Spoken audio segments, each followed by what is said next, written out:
প্রিয় ভিউয়ার্স আসসালামু আলাইকুম। আশা করি সকলেই ভালো আছেন। তো আল্লাহর রহমতে আমি অনেক অনেক বেশি ভালো আছি। তো আজকে কিন্তু আপনাদের মাঝে নতুন একটি ভিডিও নিয়ে চলে আসলাম। টাইটেল এবং থাম্বনেলটি দেখে তো বুঝতেই পারছেন।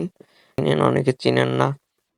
তো এটাতে কিন্তু আপনারা অ্যান্ড্রয়েড ফোন দিয়ে ছবি তুললেও অনেক সুন্দর এডিট করে ব্যাকগ্রাউন্ড কালার বানাইতে পারবেন।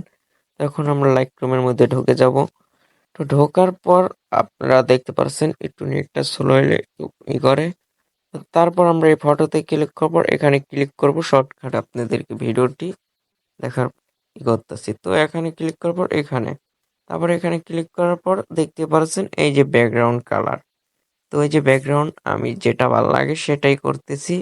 আপনাদের কাছে যেটা ভালো লাগে আশা করি সেটাই করবেন। তো এই যে ব্যাকগ্রাউন্ড ব্লার করতেছি।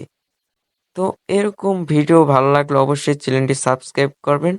তো আজকের ভিডিওটি দেখতে পারছেন এই যে এখানে ক্লিক করার পর ডাউনলোড হয়ে যাবে। তো আজকের ভিডিওটি এ পর্যন্তই শেষ। আল্লাহ হাফেজ, বাই বাই, টাটা।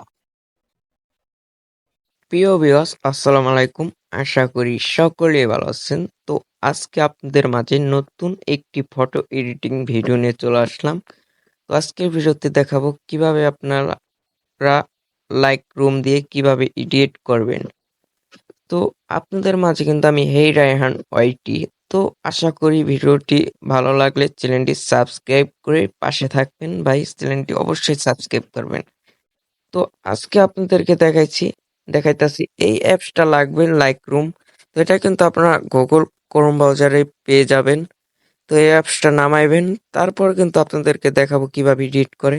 তো এখন দেরি না করে আমরা অ্যাপসের মধ্যে ঢুকে যাই। তো ঢোকার পরে যে দেখতে পাচ্ছেন নেট চলে ঘোরাঘুরি করে।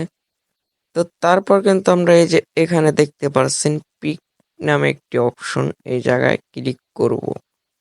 তো ক্লিক করার পর আপনারা এখানে ফটো যে কোনো একটা পিক সিলেক্ট করবেন।